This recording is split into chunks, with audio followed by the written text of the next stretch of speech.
bien sûr, si je dois bien me répéter, la jeunesse africaine entre potentiel et désillusion aggravée par la crise sanitaire de Covid-19, il faut comprendre en fait que nous, en tant que jeunes de ce continent, nous devons comprendre quelle est notre responsabilité. Notre responsabilité n'est pas de suivre. Notre responsabilité est d'apprendre, anticiper pour être encore plus efficace que les générations qui nous précèdent. Et donc, la crise sanitaire de Covid-19 intervient à une époque où on apprenait de plus en plus ce qu'on appelle empowerment, donc autonomiser, renforcer les jeunes pour leur permettre, bien sûr, d'être des vecteurs d'impact.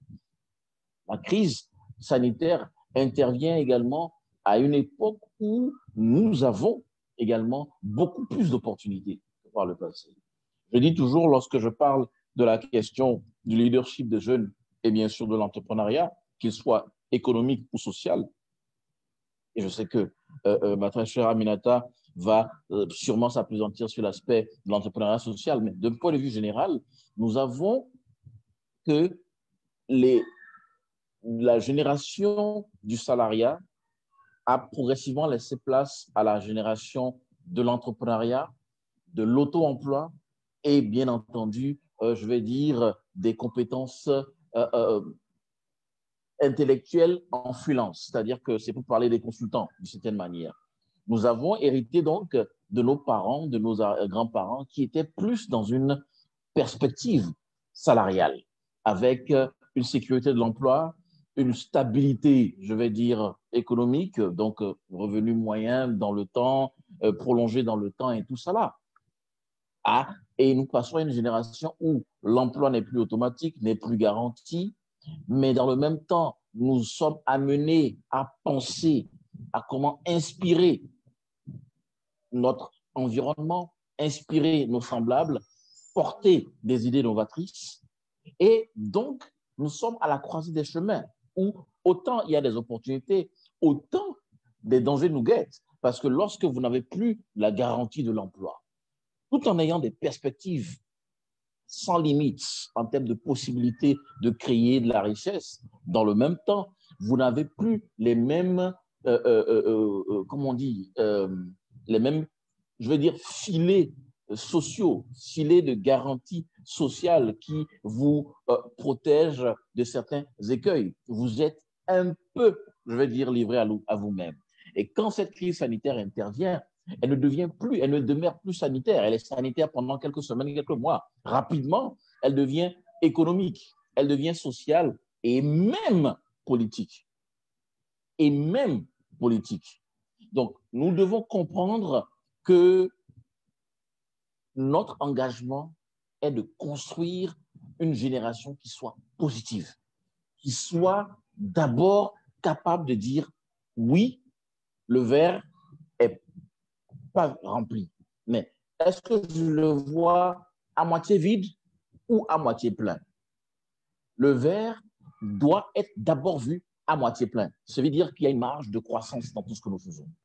Cette crise sanitaire de Covid-19, nous sommes aujourd'hui, après les promesses de vaccins qui ont eu leurs échéances rejetées, revues plusieurs fois, et la possibilité qu'après un confinement dur, pur et dur, il y aurait déconfinement et donc peut-être stabilisation de la situation sanitaire, on nous dit aujourd'hui, les voix sachantes nous disent aujourd'hui que nous devons apprendre à faire quoi? Vivre avec. Ça veut dire que nous devons intégrer dans tout ce que nous faisons que le Covid-19 existe, mais est-ce que nous allons croiser les bras et attendre qu'il n'y ait pas une soi-disant situation de danger? Non, nous devons aller maintenant avec les armes du moment. Les armes du moment, une d'entre elles, c'est la technologie.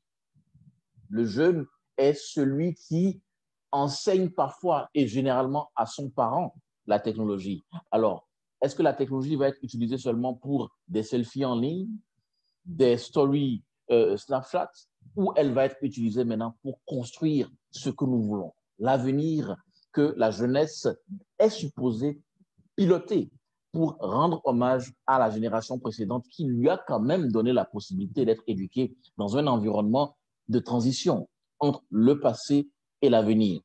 Donc, la désillusion, c'est peut-être que beaucoup parmi nous avaient considéré que cette fin de la deuxième décennie du deuxième millénaire était sûrement l'opportunité des opportunités, la naissance de nouvelles opportunités, comme on dit, l'année de notre année. Mais aujourd'hui, on doit comprendre que oui, il y a eu des illusions, mais est-ce qu'on reste sur la désillusion ou est-ce qu'on se projette sur les opportunités que nous offre cette pandémie? Je dis oui, cette pandémie, parce que sans cette pandémie, est-ce qu'on aurait su que depuis 2002 ou 2003, Zoom existait et que ceux qui ont investi quelques pécules au niveau de Zoom aujourd'hui ont une plus-value exponentielle parce qu'aujourd'hui, Zoom est la plateforme incontournable pour pouvoir communiquer.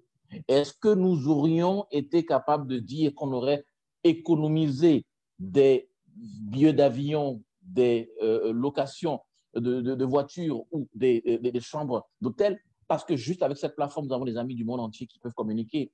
Voyons toujours le verre à moitié plein. Il y a toujours une possibilité derrière les difficultés. C'est ce que je peux lancer comme élément d'appréciation sur le fait que oui, des illusions, mais il y a de réelles perspectives avec des ambitions qui sont renouvelées, avec d'autres paramètres que nous devons apprendre à maîtriser. Une chose est sûre, chaque fois que nous apprenons, nous sommes grands. Chaque fois que nous avons une difficulté, nous avons une possibilité d'apprendre. Plus nous apprenons, plus nous sommes des leaders. Merci.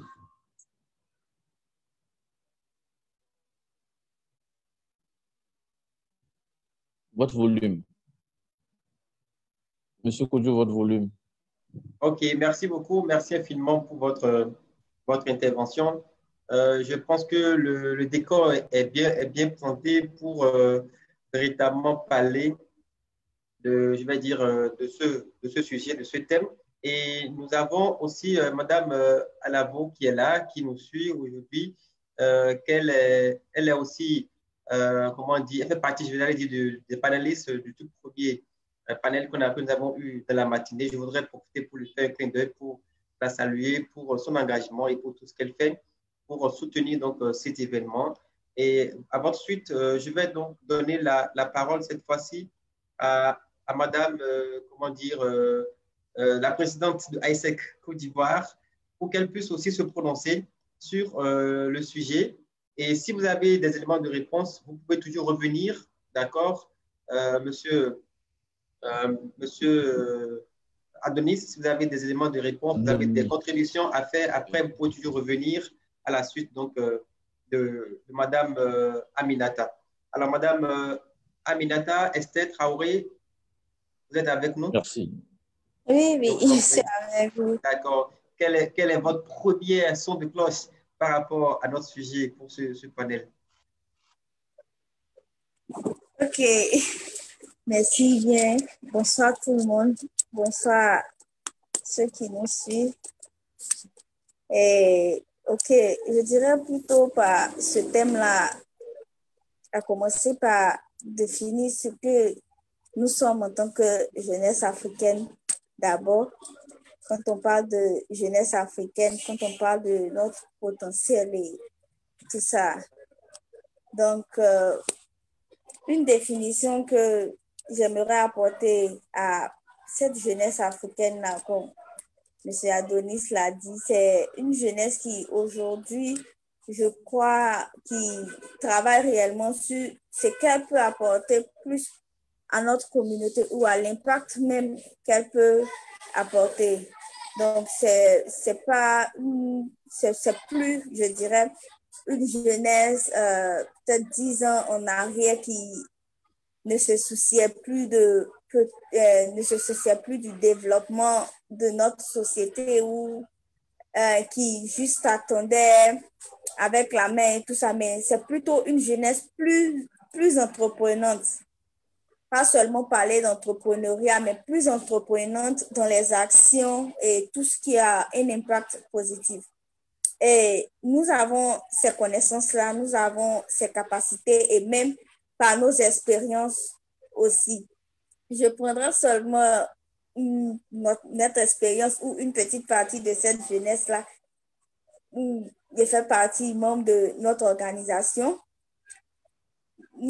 Cette jeunesse-là, c'est une jeunesse, on dit, l'objectif est de vraiment créer des personnes, des agents de changement qui vont impacter positivement notre société. Et c'est ce à quoi nous nous attendions, je dirais, en 2019 jusqu'à maintenant, sans avoir prévu ou sans avoir planifié cette crise sanitaire-là. Et nous avons planifié dans un idéal, OK, on veut changer le monde, on veut faire si on veut plus entreprendre dans ce domaine-là, mais il y a une chose que nous n'avons pas planifiée, c'était la crise du coronavirus. Quelque chose que je dirais à 99% personne n'avait planifié. Et on vivait dans cet idéal-là et dans cet idéal-là à plus entreprendre, à changer les choses, à se développer, à avoir beaucoup d'expérience. Et il y a cette désillusion-là qui est là, qui nous montre la faiblesse d'abord du monde. Donc, nous montre la faiblesse du monde, nous montre la faiblesse de la jeunesse ou même des organisations de jeunesse, nous montre notre vulnérabilité. Et je disais à mes prédécesseurs que j'avais pris des cours de comment il faut gérer un risque et tout ça, mais c'est pendant cette période-là que j'ai commencé à mettre toutes ces leçons-là bien en pratique. Montrer comment est-ce que nous sommes vulnérables face à cette situation-là. Et je disais à ce temps-là que le seul leader à ce temps-là était coronavirus, puisque c'était le seul leader sur le marché qui avait réussi à paralyser tout le monde entier carrément pendant des mois. Et on réfléchissait à, OK, qu'est-ce qu'on allait faire et tout ça. Nos expériences, on n'a par exemple jamais pensé à ça, on n'avait jamais planifié avoir cette crise-là. On a planifié par exemple nos situations ou bien nos impacts dans des périodes de guerre, oui, puisqu'on les a déjà vécues, mais dans une période de crise sanitaire, ça c'était carrément une chose qu'on n'avait jamais faite. Et ce leader-là était sur le marché. Ce leader a démontré son leadership à tout le monde. C'est moi le leader et tout ça. Et en même temps, ce leader-là a réussi à développer des compétences, donc un autre potentiel chez cette jeunesse-là. Donc, on a commencé à, par exemple, à réfléchir autrement le monde, à réfléchir à comment est-ce qu'on allait s'adapter à cette situation-là. Et je dirais merci beaucoup à ce leader-là, donc à coronavirus, qui a montré son leadership et qui nous a montré combien de fois est-ce que nous, en tant que jeunesse africaine, on était réellement vulnérables. C'est vrai qu'on veut avoir de l'impact, on veut positiver notre société, mais combien de fois est-ce que nous sommes vulnérables face à juste une petite situation? Et il y a un de mes coachs qui est chinois qui m'a dit que il a pris le mot crise en anglais, donc crisis. Et il m'a dit que chez eux en Chine, le mot crisis est composé de 2 syllabes. La première syllabe définit la peine, le danger et tout ça. Et la deuxième syllabe du mot crisis définit l'opportunité, le potentiel. Donc, moi, en tant que responsable d'une organisation dans mon pays, quelle partie de ce mot-là est-ce que je voulais prendre? Où est-ce que je voulais aller? On a la crise, OK, cette crise sanitaire-là. Je voudrais prendre la partie danger, crise, ou je voudrais réfléchir à cette partie opportunité qui s'offre à moi.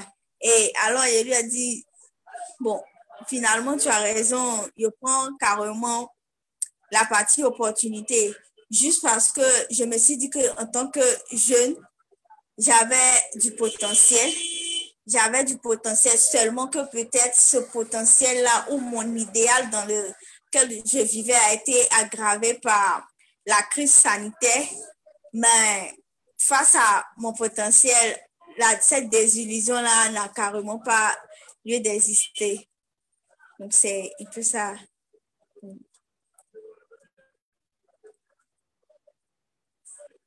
D'accord.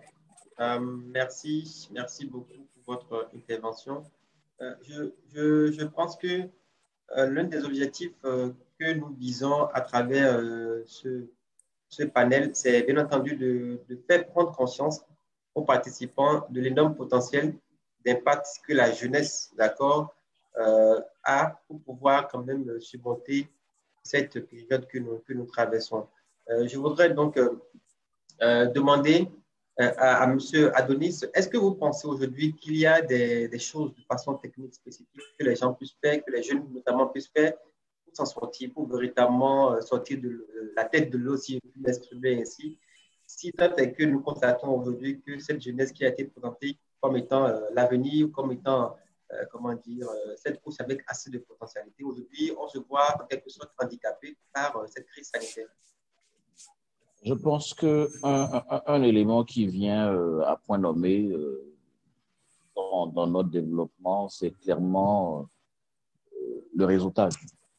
Ça n'a l'air de rien, mais vous savez, on dit pour aller vite, aller seul. Pour aller loin, aller ensemble. Créer des passerelles entre ces mêmes jeunes leaders. Parce que autant le potentiel existe au sein des jeunes, autant la vulnérabilité est plus importante. La jeunesse africaine doit apprendre à fonctionner en réseau, à créer des passerelles. Vos compétences, vos forces atténuent mes faiblesses, mes forces atténuent vos faiblesses, et ensemble, on crée ce réseau-là. Le réseautage est quelque chose qui va constituer des éléments du salut de la jeunesse africaine. Beaucoup de jeunes sont très ambitieux, mais beaucoup de jeunes ne sont pas assez coopératifs. Ils ne sont pas assez team players, donc personnes qui aiment travailler en équipe. Malgré toutes les théories du leadership, beaucoup de choses dans la modernité commencent par extraire des éléments positifs de la vie africaine. Un de ces éléments, c'est la solidarité africaine. Plus l'Afrique semble se développer, semble chercher un modèle qui serait la voie de son développement, plus l'Afrique laisse ses valeurs de vie de famille élargie, pour s'arrimer à des concepts d'individualisme poussé. Et donc, dans cette période particulière, c'est la solidarité qui nous permet de survivre. La solidarité intergénérationnelle déjà, maintenant également la solidarité interculturelle et interpays.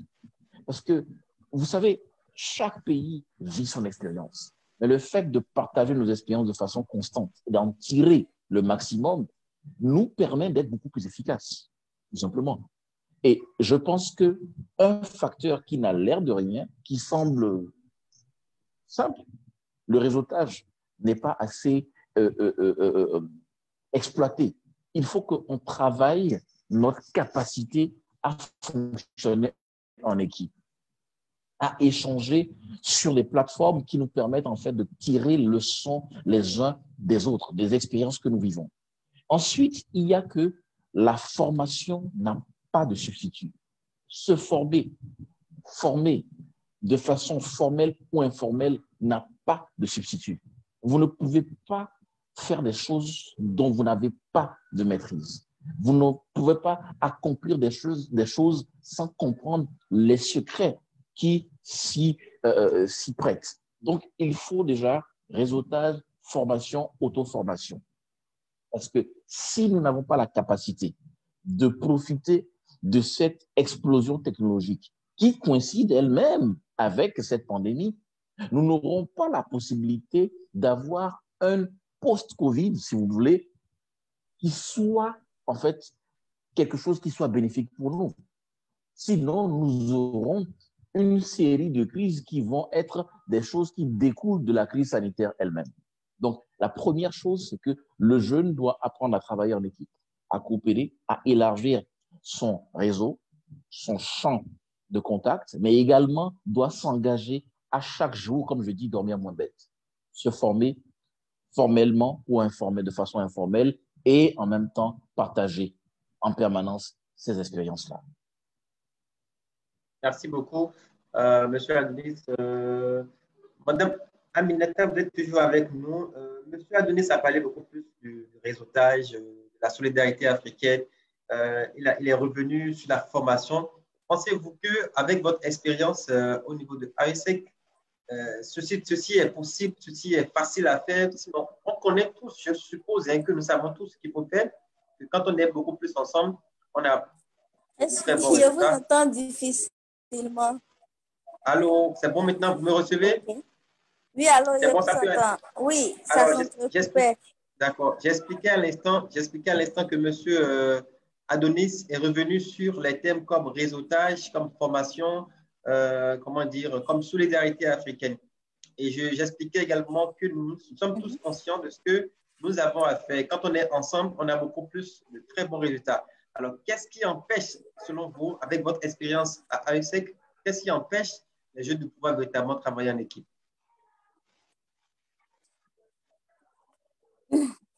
Ok, je crois que la première chose qui empêche les jeunes de véritablement travailler en équipe, c'est parce qu'ils ne savent pas qu'ils doivent le faire. Je prends un exemple, quelque chose que je ne sais pas ou quelque chose dont je n'ai pas l'habitude de faire. Bon, je ne sais pas, ça m'est pas utile.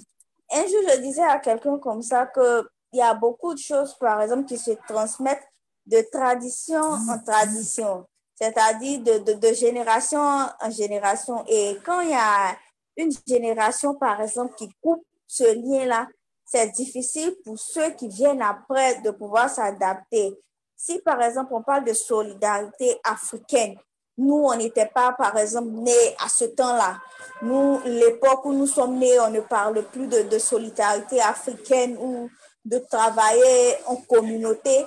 C'est difficile, par exemple, pour nous de transmettre cela aussi à d'autres personnes. Donc, on fait généralement ce qu'on sait et on ne fait pas généralement ce qu'on ne sait pas. Ça, c'est la première des choses. Donc, en tant que jeune, c'est different, c'est qu'on ne sait pas ou on n'a pas l'habitude de le faire. La deuxième chose, comme je le disais, c'est plus que le jeune ne croyait pas en son potentiel.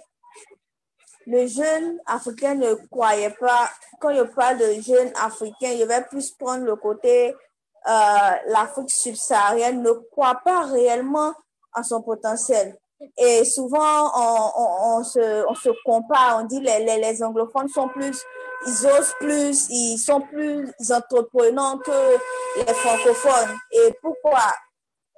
Tout ceci est dans notre éducation de base. Comment est-ce qu'on nous a éduqués?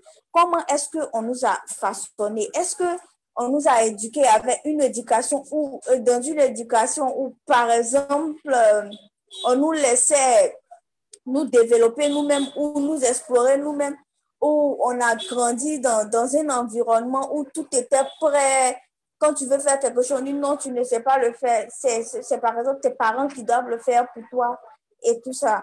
Donc, il y a toutes ces choses-là aussi qui sont là. Et si on n'a pas confiance en ce potentiel-là, on grandit dans un environnement où on croit que c'est par exemple les personnes âgées ou le gouvernement, je ne dirais pas l'État, mais plus le gouvernement qui doit faire quelque chose pour nous, c'est compréhensif qu'on ne sait pas qu'on a ce potentiel-là, par exemple, de pouvoir changer les choses, de pouvoir modeler ces choses-là.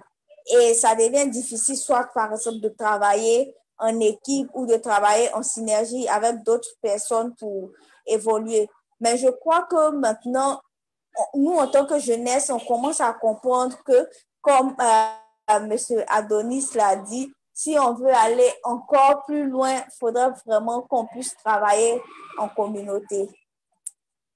D'accord, d'accord, merci beaucoup. Vous avez aussi parlé à l'instant du fait que nous attendons que l'aide vienne d'ailleurs. Et je suis d'accord que le résultat va nous amener forcément quelque part. Mais l'une des questions qui sont revenues lors du premier panel, que j'ai essayé aussi de soumettre à d'autres jeunes comme vous et moi, de savoir est-ce qu'il faut toujours attendre que l'aide vienne d'ailleurs? Et beaucoup nous ont expliqué que voilà, c'est quelque chose qui est comment dire, qui est réel, que les jeunes ont la volonté, mais il manque parfois les moyens. Monsieur Adonis, vous êtes formateur. Est-ce que vous pensez qu'au niveau de la formation, il y a quelque chose qu'on puisse faire pour que, déjà, les jeunes puissent s'assumer de façon entière? Et l'autre chose, est-ce que vous pensez qu'il y a aujourd'hui des manières beaucoup plus plausibles pour que les jeunes s'unissent entre eux afin de constituer une force économique qui va leur permettre de pouvoir réaliser, de pouvoir être à la hauteur de leurs ambitions?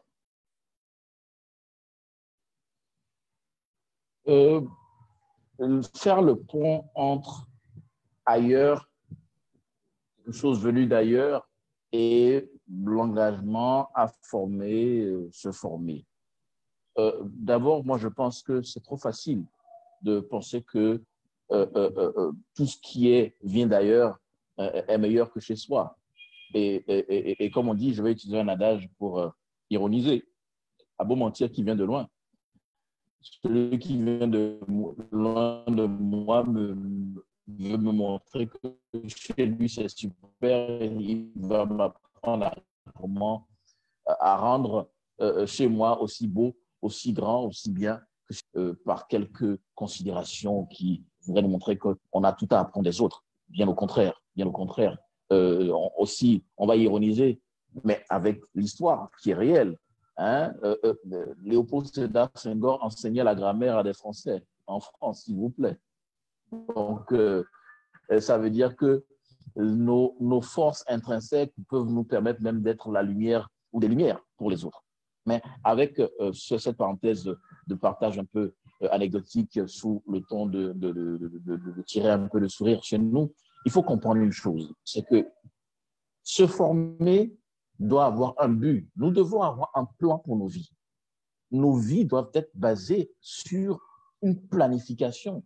Aussi, autant nous planifions de façon stratégique le développement de nos entreprises, de nos activités sociales, culturelles, économiques, politiques et j'en passe, autant notre vie, bien sûr, avec la grâce divine qui accompagne, doit être basée sur une planification. Nous devons savoir où nous allons et sur la base de où nous allons, nous choisissons ce qui nous arrange en termes de formation pour nous développer, mais également avec qui ou à qui nous devons nous arriver. La création d'un réseau est liée également, bien sûr, à cette question de la formation. On se forme et on forme en fait le microcosme, l'écosystème dans lequel nous pensons pouvoir prospérer. Et donc, tirer des leçons de l'expérience des autres, créer des contacts amicaux et professionnels avec des personnes du monde entier, quels que soient leurs horizons. Mais dans le même temps, comprenons que le salut de l'Afrique va partir de l'Afrique. Il ne va pas partir d'un endroit caché, particulièrement exotique dans le monde. Et le jeune Africain doit apprendre sans considération d'ethnie, de religion ou de quoi que ce soit, doit penser Afrique, doit penser grand. Penser grand pour l'Africain, c'est déjà penser Afrique tout simplement. Parce que le simple fait de penser Afrique rendait Kwame Nkrumah quelqu'un d'extraordinaire, quelqu'un de trop loin pour même ses propres pères, chefs d'État à l'époque. C'est pour nous dire que si nous avons la capacité d'arrimer notre processus de développement personnel, professionnel, social à une pensée africanisante, panafricaniste, nous avons la possibilité de créer des réseaux forts, de tisser des liens avec nos pairs qui ont le même engagement à se former et à forger une ossature de développeurs réels de l'Afrique. Parce que la formation doit être également stratégique. Je ne me forme pas pour le plaisir de me former. Oui, le plaisir, d'accord, mais parce que je souhaite renforcer mes capacités. Je souhaite être une valeur sûre. Je souhaite être un talent, une ressource, un capital humain qui soit capable d'irradier sur mon environnement. Autant le borgne restera borgne, qui sera le roi parmi les aveugles. D'accord, mais si les aveugles, il se fait qu'un jour les aveugles ne sont plus tous aveugles, qu'ils deviennent des voyants. Le borgne devient un médiocre. Donc, il faut que nous soyons des personnes qui rejettent, repoussent les limites même de l'ignorance, les limites de la pseudo-connaissance où on n'aurait appris que. Il faut qu'on sorte de cela, qu'on se forge, qu'on s'informe réellement et qu'on partage autour de nous cette capacité d'informer, de former, de transformer. Merci. Votre micro, M. Kodjo. Merci beaucoup, monsieur Adonis. Merci infiniment. Je pense que vous avez abordé le problème et nous avons cerné un peu les paramètres qui pourront quand même aider à résolver un peu cela. Madame Aminata, je voudrais aussi vous relancer par rapport à la même question, mais prenant donc un autre angle. C'est qu'on se demande aujourd'hui, voilà, nous sommes en Afrique, mais le coronavirus ne touche pas seulement l'Afrique, le coronavirus touche le monde entier, même la diaspora. Cette diaspora qui est déjà, je vais dire, a des difficultés à rentrer chez elle. Pensez-vous que cette situation du Covid pourra permettre à ce que les Africains d'ailleurs rentrent ou que cela va beaucoup plus les fermer, les bloquer à l'extérieur?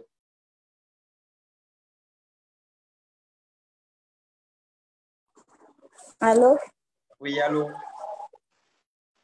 Oui, est-ce que vous pouvez répondre à la question? Désolée, ça s'entrecoupe ici.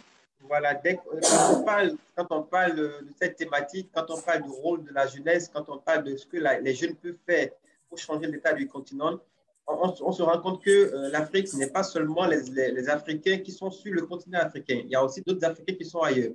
Ma question à l'instant, c'était de savoir, est-ce que vous pensez que cette situation du coronavirus va permettre à ce que les Africains d'ailleurs rentrent pour bâtir leur pays, ou cela va davantage les bloquer à l'extérieur?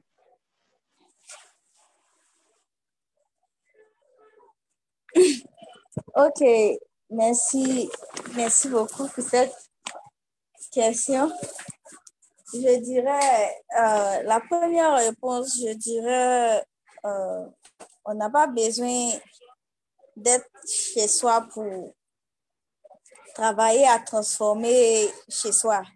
Donc, on n'a pas besoin d'être un habitant de notre maison pour dire que, OK, la toiture est fissurée, il faudrait qu'on puisse peut-être arranger la toiture qui est fissurée. Et une autre chose, je préférerais par exemple des Africains qui vivent à l'extérieur, mais qui sont à l'extérieur, mais qui ont un impact positif sur leur continent que d'avoir par exemple des Africains qui quittent l'extérieur, viennent en Afrique et c'est comme si carrément rien n'avait changé. Et je crois que, par exemple, si on prend cette crise-là si on prend cette crise-là, il y a d'autres qui ont vu, par exemple, l'opportunité en cette crise-là, mais je ne crois pas que toute la jeunesse africaine ait vu, ou tout le continent africain ait vu, par exemple, ces opportunités-là durant cette crise-là. Et dire que est-ce que ceux qui sont, par exemple, de la diaspora ou à l'étranger quitteront l'étranger pour venir en Afrique parce qu'il y a cette crise-là? Bon, je dirais que c'est pas à 30%, c'est possible. À 30%, c'est possible si, par exemple, ces jeunes qui sont là-bas savent ou ces jeunes qui sont là-bas veulent vraiment impacter ou veulent changer ce qu'il y a dans cette communauté-là. Comme je l'ai dit, il y a par exemple d'autres qui pensent, par exemple, pour eux, ils n'ont pas besoin de venir impacter. Ils se disent qu'il y a d'autres qui sont là, qui vont le faire. Et je crois que c'était notre mentalité avant aussi. Avant, par exemple, de maîtriser notre potentiel ou développer ce potentiel, on disait, il y a toujours des personnes qui vont le faire. Il y a toujours ces personnes-là qui vont faire si. Et nous, en tant que jeunes Africains, quel est notre rôle dans le développement par exemple, notre pays? Et M. Adonis a parlé de quelque chose de très, très, très important, l'éducation et la formation. Comment est-ce que, par exemple, on nous éduque? Comment est-ce qu'on nous forme? Est-ce qu'on nous forme à penser l'Afrique? Ou est-ce qu'on nous forme ou on nous éduque à penser Afrique? C'est ça, c'est la question qu'on doit se poser maintenant. Donc, si ceux qui sont à l'extérieur de l'Afrique, on les éduque ou on les forme à penser l'Afrique, c'est sûr que même s'ils ne sont pas là physiquement, vont impacter positivement ou vont apporter un changement en Afrique. Mais s'ils n'ont pas cette éducation-là ou cette formation-là de penser Afrique, ça serait vraiment difficile d'avoir ces personnes-là qui contribueraient à avoir une Afrique meilleure. Merci. D'accord. Merci beaucoup. Merci. Je voudrais remercier tous nos participants, ceux qui nous suivent directement ici sur Zoom, aussi bien que sur Facebook. Merci infiniment d'être avec nous. Je pense qu'il y a aussi parmi nous des personnes qui voudraient intervenir, qui voudraient aussi faire des contributions.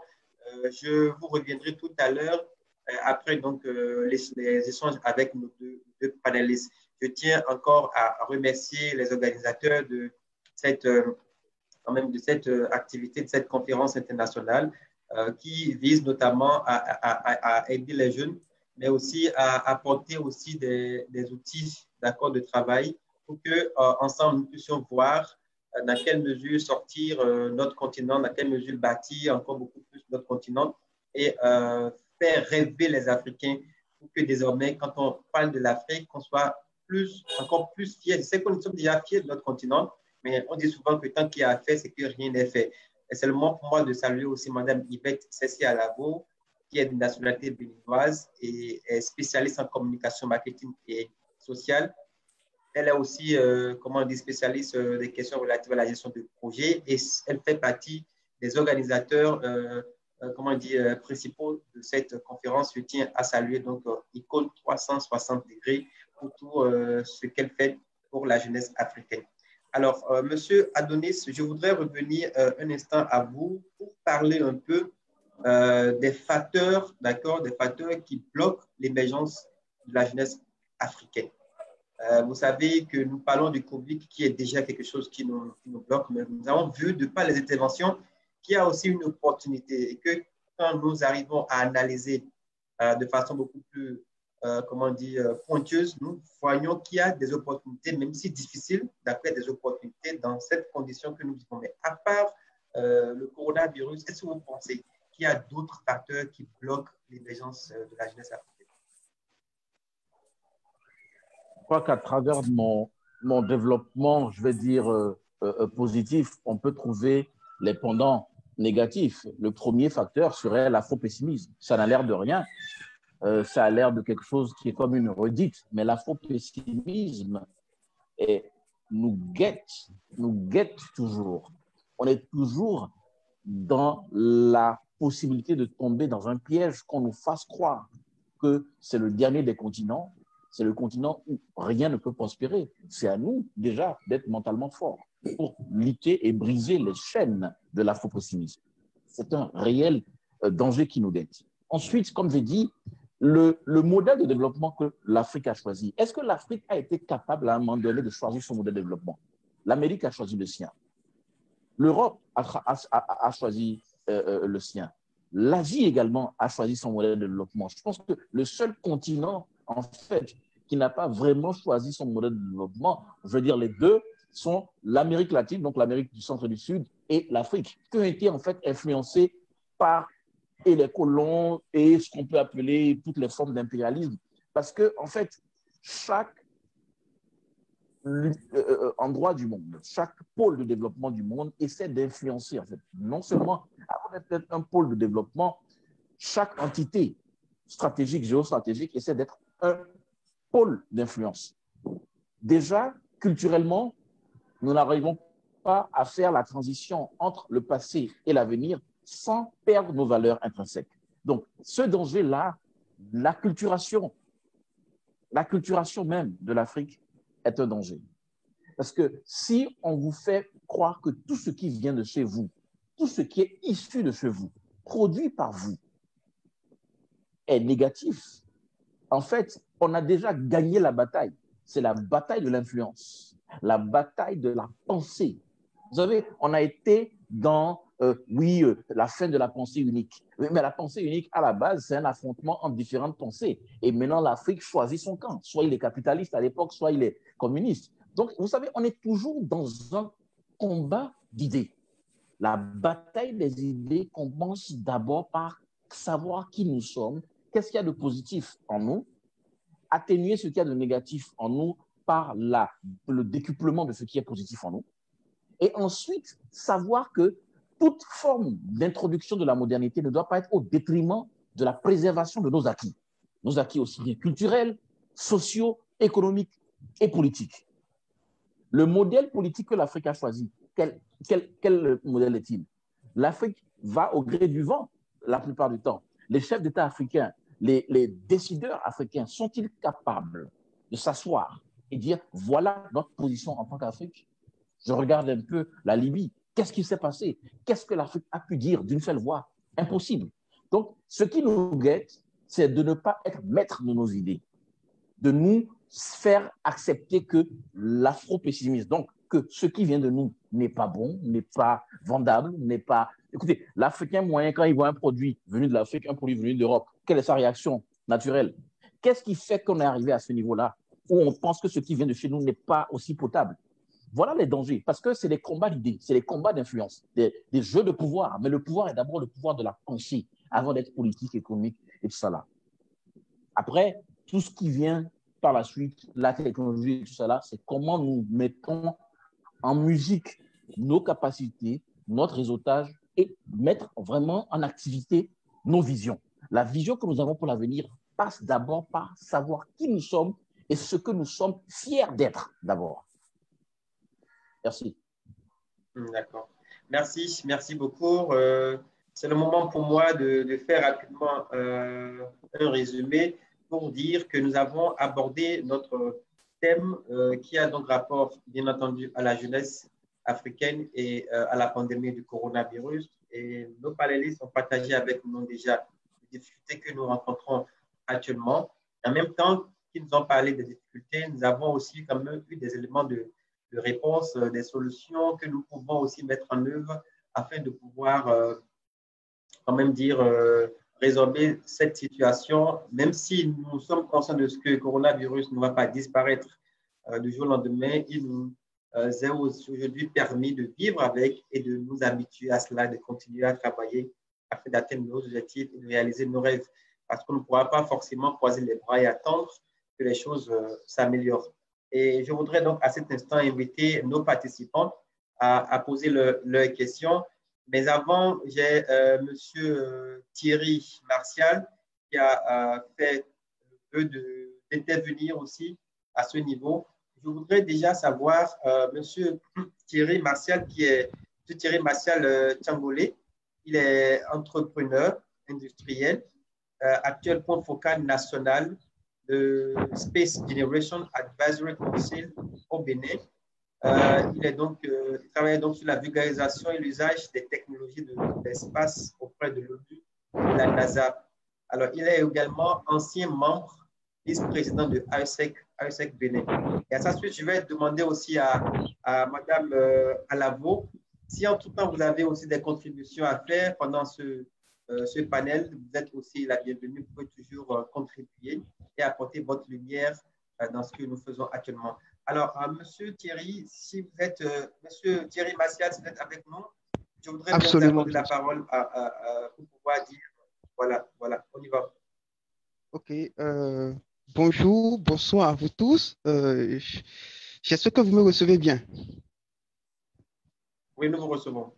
Ok, merci beaucoup. Je salue les panélistes, en particulier Monsieur Adonis, Madame Aminata, si j'ai bien prononcé le nom, et tout le reste. J'écoutais les discussions et j'ai demandé de me prononcer rapidement sur certaines questions parce que de mon expérience, de ce que j'ai vu en étant aussi jeune, j'ai compris qu'il fallait quand même apporter certaines clarifications pour appuyer les interventions des uns et des autres. Et justement, cela est parti du fait que j'ai eu la chance quand même de travailler avec un grand nombre de réseaux, de grandes organisations, dans de grandes institutions du monde. Actuellement, comme vous l'aviez dit, je suis le point focal de Space Generation Advisory Council, qui est un organe à avis consultatif de l'ONU sur les questions de gestion des technologies de l'espace, tout ce qui est satellite, fusée, ainsi de suite. Donc, il y a d'autres organisations aussi, je ne vais pas faire l'étagère de tout, mais aussi ancien membre de IESEC. Voilà, on a travaillé avec tout ce monde-là et je continue toujours de travailler avec ces personnes. Et ce que j'ai compris, en fait, peut-être que ça va vous surprendre, au niveau de la jeunesse mondiale entière, c'est que nous avons tous le même problème, ou sinon, je dirais presque le même problème. On a presque le même problème partout et nous souffrons de la même chose, sinon de la même maladie. Et vous disiez tantôt, ou vous aviez posé cette question à Madame, je crois que c'est Aminata, non, Aminata, sorry ici de la mauvaise prononciation. Vous lui demandiez qu'est-ce qui fait le problème de la jeunesse actuelle et pourquoi est-ce qu'elle n'a pas encore, elle n'a pas encore connu cette émergence, tout ça, ainsi de suite. Et c'est cette question qui m'a interpellé en fait et qui m'a amené à pouvoir prendre la parole. Je crois que parce que les gens, qu'est-ce qui fait la difficulté des gens de créer des équipes ou de travailler, fonctionner au sein des équipes? C'était ça vraiment la question fondamentale. Je crois que la question se trouve, la raison de cette question se trouve au manque d'humilité et de l'ego exagéré des uns et des autres. C'est-à-dire, il y a des gens, certes, ils ont la volonté, ils ont l'envie d'entreprendre ou de faire des choses, mais ils n'ont pas le sens de l'écoute et la disponibilité nécessaire de leur personne pour pouvoir permettre à ce que les initiatives émergent entre eux, jeunes. Donc, du coup, lorsqu'il y a une initiative qui naît, et on met un comité ou on crée une organisation ou quelque chose ensemble, les gens n'ont pas vraiment cette culture de partage, d'écoute et de vouloir aussi se soumettre aux autres et de vouloir aussi faire passer ou accepter, parfois rester en arrière-plan, c'est-à-dire laisser leurs idées, ce qu'ils pensent, pour laisser celles des autres émerger. Et c'est toujours les leurs, ils veulent qu'ils doivent être toujours au premier plan, être à la tête, être vus de ci, de là. Donc, ce sont des raisons fondamentales en réalité qui freinent et qui font que, je vais dire, la jeunesse stagne et est encore à cette étape. Sinon, voyez-vous, Covid est venu, disons, est venu freiner des choses. Mais c'est pas Covid qui a fait que la jeunesse est encore comme ça. Covid est venu récemment. La jeunesse, on souffrait de ces maux, sinon de ces maladies depuis longtemps. Et on n'en a pas résolu. Donc, pour ça, en réalité, la seule solution que je pense qui peut marcher pour les uns et les autres, qu'on parle, que ce soit qu'on parle de toutes les formes de techniques, de leadership et autres ou pas, je pense que ce n'est que seulement le changement de mentalité. Il faut que les gens changent leur mentalité. Et quand on parle de changement de mentalité, ça part du cœur. Il faut que les gens, c'est un peu comme deux phases. On a l'individu, on a l'apparence physique, on a le cœur. Donc, ce qui est dans le cœur, parce que c'est du cœur les décisions partent, c'est du cœur, c'est le cœur qui transforme l'acte de l'individu. Sinon, du cœur viennent les décisions des uns des autres. Donc, il faut que les gens aient ce sens d'humilité, de compréhension, d'acceptation de leurs défauts, de leurs faiblesses, pour pouvoir accepter les choses et pour pouvoir faciliter la collaboration entre les uns et les autres. C'est très important et capital parce que vous voyez, nous sommes aujourd'hui à la 4e révolution, sinon bientôt 5e révolution avec les réalités virtuelles et tout ça. Mais toujours, malgré toutes ces révolutions, où on a eu des croissances économiques, sinon aussi avec des crises économiques, mais toujours le monde souffre. Le monde souffre de peine, de douleur, de ceci, de cela. Et on n'a jamais eu cette avancée, c'est ce bonheur auquel nous aspirons tous. Pourquoi? Parce que tout simplement, il y a un conflit social qui naît d'un milieu à un autre et qui ne favorise pas les choses. Donc, du coup, qu'est-ce qu'il fait à cause de ce conflit? C'est juste parce que les gens, ça part de la jeunesse, donc des révoltes, des revendications, des suicides, de cela. Il n'a pas la paix. Donc, il n'a pas la paix, il n'y aura pas ce progrès auquel nous aspirons, il n'y aura pas le bonheur, il n'y aura pas l'émergence. Donc, c'est très important que il y ait ce changement de mentalité au sein de chacun de nous. Et c'est à cela, j'invite les uns les autres, les responsables d'organisation et autres qui sont là, qui nous écoutent, toute autre personne, même si nous ne sommes pas responsables d'organisation. Nous sommes appelés à être ce messager, ce bon, je dirais, cet évangéliste de changement de mentalité, de changement de cœur, en fait. Parce qu'on peut tout connaître, on peut avoir la connaissance, je vais dire même peut-être infuse, mais si on n'a pas le sens, le bon sens de faire bon usage de ces connaissances, on n'ira nulle part et on finira toujours dans la fossée, comme ça en fait. Une chose que j'avais voulu ajouter, c'était par rapport à, ça m'échappe, peut-être je vais écrire ça dans le chat tout à l'heure. Oui. Vous pouvez revenir peut-être après au niveau de la phase des questions-réponses. Vous pouvez toujours revenir pour intervenir si vous étiez toujours avec nous. Merci beaucoup, monsieur Thierry Martial Tiangolé. Merci pour vos éléments de contribution et merci aussi pour votre participation à cette conférence. Alors, il y a monsieur Donatien. Monsieur Donatien, je pense que c'est bien Zoumenou, voilà, monsieur Donatien Zoumenou, qui dit merci aux panélistes et à toutes les merveilleuses personnes connectées tous ici. Un grand hommage à Icône 360 à travers l'initiative Voice Leaders qui éveille nos sens. Je voudrais que par des exemples édifiants que le communicateur nous donne, des éléments pouvant nous permettre de mieux nous connaître afin de renverser la tendance, car les choses s'empirent, mais la prise de conscience n'est pas encore de taille au sein de la jeunesse. Merci. Alors, chers panélistes, j'espère que vous avez pris acte déjà de cette question. Je vous reviendrai tout à l'heure pour des éléments de réponse. J'ai M.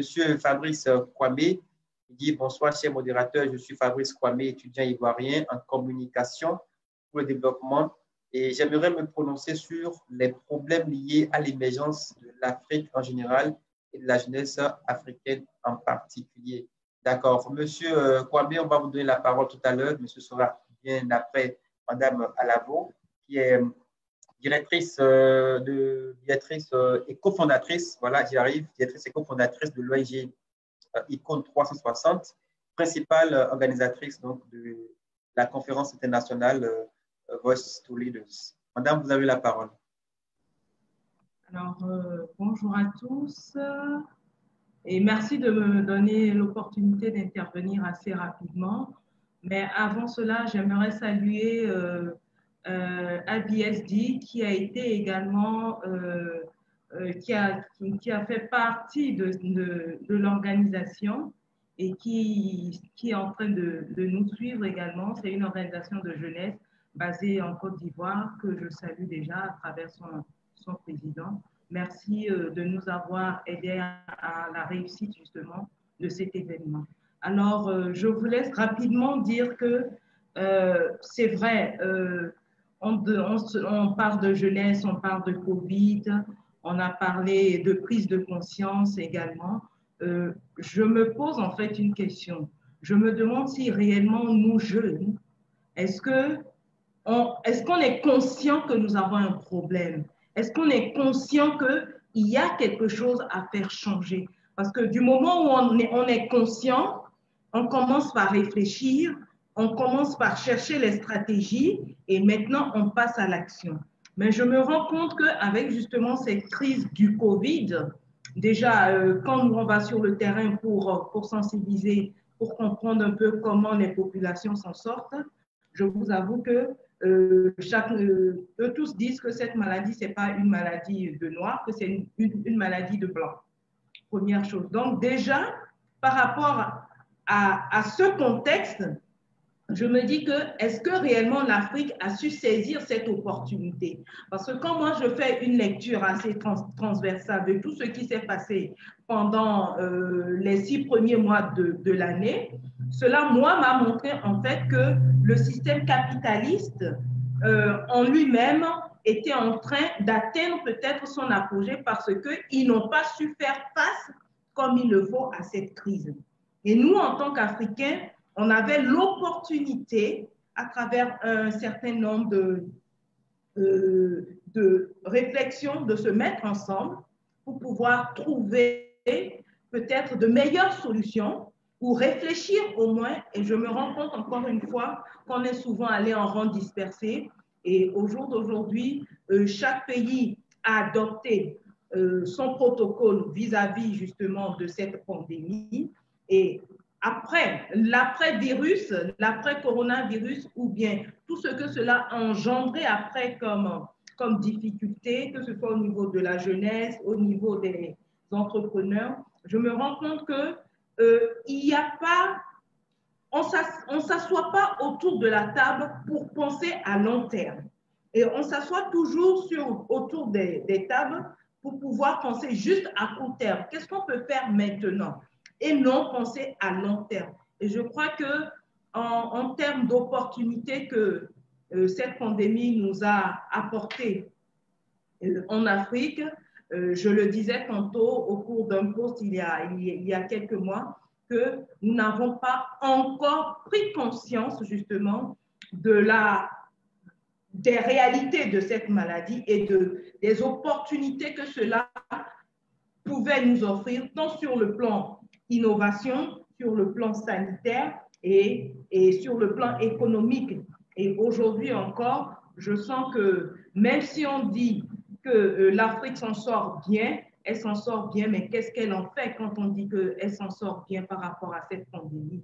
Et s'en sort bien, oui, mais nous avons également un système qui ne nous permet pas de recenser correctement toutes ces personnes-là qui meurent et on ne sait pas ce pourquoi ils meurent. En fait, il y a vraiment un manque, je dirais, nos systèmes ne nous permettent pas réellement d'établir réellement les chiffres exacts par rapport à cette pandémie. Il y a des gens même qui sont malades et qui restent chez eux et qui meurent et personne ne sait ce pourquoi ils sont morts. Donc, il y a tellement de ces petits problèmes et face à cela, jeunes intellectuels que nous sommes ou jeunes entrepreneurs, on est là, on regarde, on attend que ce soit l'État qui fasse tout, on attend que ce soit, je ne sais pas, X ou Y de l'Occident qui arrive et qui propose des solutions. Et je crois qu'en matière d'opportunités, encore une fois, nous sommes certes à la croisée des chemins, mais je pense que l'Afrique est en train de rater son coche en matière d'opportunités. Moi, c'est mon point de vue sur la question. Je vous remercie. Merci beaucoup, Madame Alavo. Je pense que nos panélistes auront le temps aussi de revenir sur ces différentes interventions. Alors, Monsieur Fabrice Kwame a voulu aussi se prononcer par rapport au thème du jour, sinon le thème de ce panel. Alors, Monsieur Kwame, vous êtes avec nous? Oui, oui. Alors, bonjour, bonsoir à tous. Oui. Je suis Fabrice Kwame, étudiant en communication et développement en Côte d'Ivoire, précisément à l'université Cocody. Par ailleurs, je suis membre de l'association AVSD et il faut dire que pendant la crise sanitaire, au niveau de ma ville, nous nous sommes automatiquement organisés, les leaders de la ville de Daloa, pour sensibiliser les différentes populations sur les mesures barrières. Ça a été un véritable succès puisque la mairie de Daloa nous a aidés dans cette tâche et nous avons fait des dons dans les marchés, dans les cités universitaires.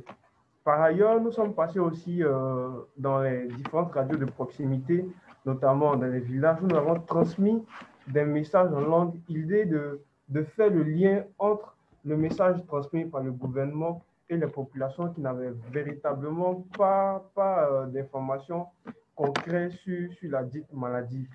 Et en ce qui concerne les opportunités liées au coronavirus, le coronavirus nous montre de fort belle manière que les nouvelles technologies de l'information et de la communication s'imposent dans tous les domaines d'activité. La preuve en est qu'aujourd'hui, nous sommes aux quatre coins du monde, mais nous, à travers cette plateforme, nous pouvons échanger.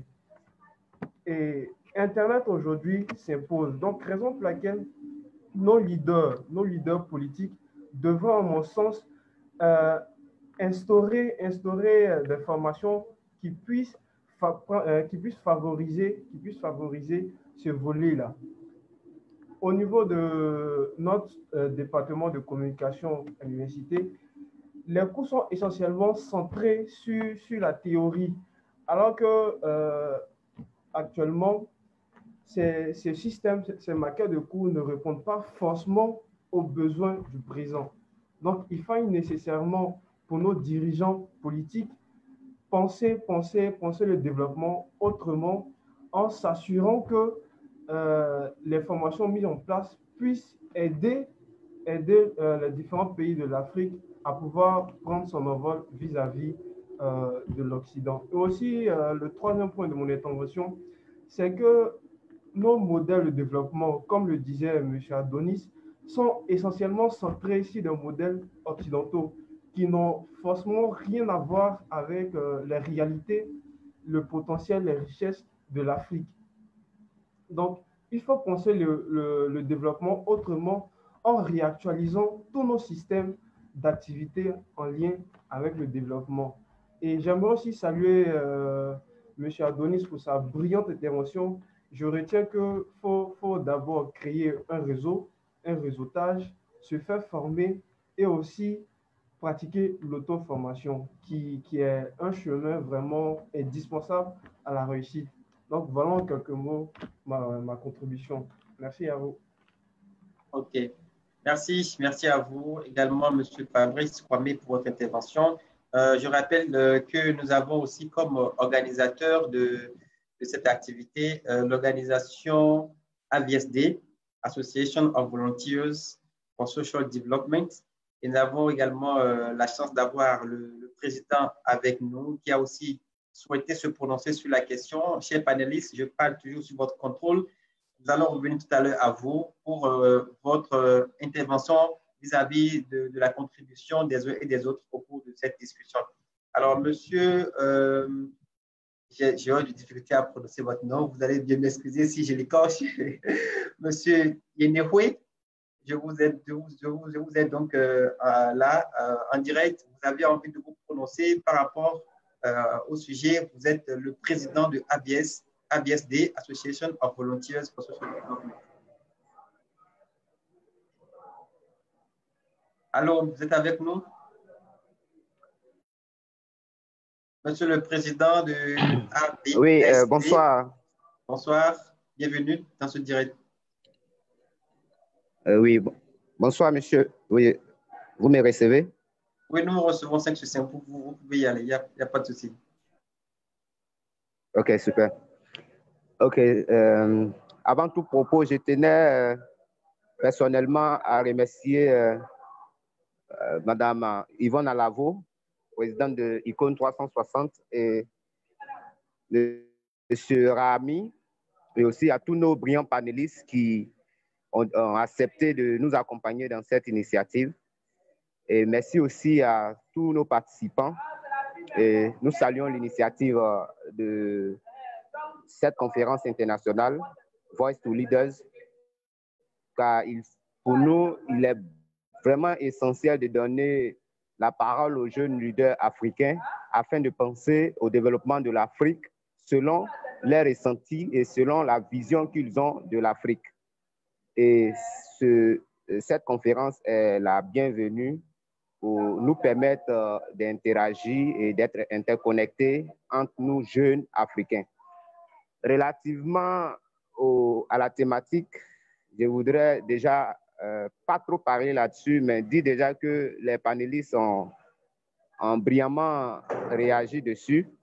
Mais ici en Côte d'Ivoire, surtout dans la majorité, nous avons pu voir que pendant la COVID, c'est-à-dire la période de confinement intense, nous avons vu qu'il y avait un esprit qui n'était pas un esprit de solidarité dans la majorité parce que les plus riches partaient dans les supermarchés, vidaient les supermarchés parce que c'est eux qui avaient le pouvoir d'achat. Et il fallait peut-être avoir aussi le pouvoir d'achat pour être capable d'aller acheter un sac de riz parce qu'on se disait qu'on ne pourra plus s'alimenter. Et les supermarchés comme les pharmacies étaient vidés. Voilà. Sans penser aux personnes qui étaient les plus démunies et les personnes qui étaient vulnérables.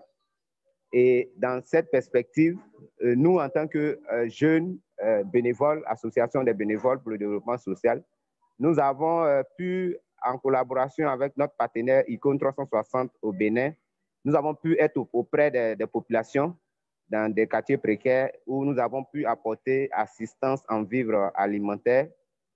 Plus de 44 familles ont eu satisfaction de mai dernier. Et ici, c'est d'interpeller nous jeunes africains, de comprendre que dans notre singularité, si on veut marcher seul, on ne pourra pas avancer.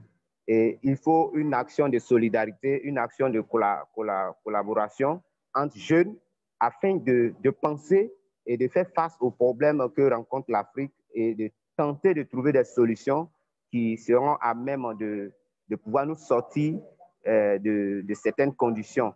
Voilà. Donc, cela va nous amener à être plus innovateurs et à plus, comment on appelle, bénéficier non seulement des expériences des uns et des autres pour pouvoir résoudre certaines situations. C'est vrai, les modèles qu'on nous avait présentés avant, les modèles occidentaux, sont des modèles qui ne collent pas avec nos réalités ici. Alors, il est vraiment essentiel que nous, jeunes, comprenions que nous ne devons pas nous laisser conduire par ces paradigmes qui ne sont pas réels, sinon adaptés à nos réalités.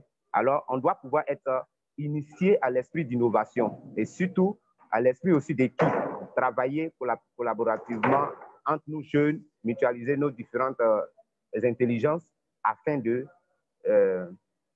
trouver des solutions. Voilà. Donc, je pense que je vous dis déjà merci pour l'opportunité, le privilège qui m'est accordé de prendre la parole. Et je vais m'arrêter là pour aujourd'hui, sinon pour le moment, voilà, et laisser la conférence suivre son cours. Merci beaucoup. OK. Merci beaucoup, M. Arnaud. Denis, vous êtes le président de AVSD. Vous êtes aussi co-organisateur de la conférence internationale Voice to Leaders. Alors, de retour à vous, mes chers panélistes. Il y a eu beaucoup de contributions, de participation. Nous n'avons pas eu vraiment de questions, mais à cette phase de notre discussion, je voudrais vous demander à tour de rôle, qu'est-ce que vous pensez de tout ce qui a été dit et est-ce qu'entre-temps, vous avez pu avoir d'autres idées, d'accord, en écoutant les interventions des uns et des autres, est-ce que vous avez d'autres idées, des choses peut-être à partager avec nous pour que nous puissions toujours apporter plus de l'eau à notre moulin. Alors, Monsieur Adonis Tella-Delis, vous êtes directeur du cabinet Brain Link Africa. Madame Aminata Estelle Traoré, vous êtes présidente ASC Côte d'Ivoire. Vous êtes libre de prendre la parole à tour de rôle. D'accord, je vais commencer. Ok, j'ai beaucoup aimé les interventions. Il y a pris 2 ou 3 choses en même temps et ça renchérit tout ce qu'on disait. C'est qu'il y a beaucoup apprécié aussi, surtout les contributions. Je ne sais pas pour retenir de ces personnes qui ont parlé d'actions qu'elles avaient déjà menées. Et je prends peut-être la dernière intervention. Désolée, j'ai oublié un peu le nom de la structure qu'il représente. Mais c'est quelque chose. AVSD, je crois. AVSD, merci beaucoup. C'est quelque chose de vraiment bon, c'est quelque chose de vraiment fort. Bien qu'on ne soit pas, je vais dire, dans le même pays, mais on pense la même chose et à peu près les mêmes actions. C'est ce qu'on demande à, par exemple, toute jeunesse africaine, tout jeune africain, de comment est-ce que notre contribution, que ce soit minime, mais comment est-ce que nous contribuons à changer le monde. Et il y a un auteur qui dit que si on veut changer, par exemple, le monde, il faudrait qu'on commence par d'abord arranger notre lit lorsqu'on se lève le matin de notre lit. Il faudrait qu'on commence par ça. Donc, je dirais aussi que si on veut vraiment changer notre société, notre Afrique, il faudrait d'abord qu'on commence dans nos différentes communautés. Et je crois que c'est ce que l'ONG 360 a commencé par faire, par les actions qui ont été menées. Peut-être que, je dirais, dans l'avenir, on aura aussi des actions communes à mener, pourquoi pas. Et il y a une autre intervention où on a plus parlé de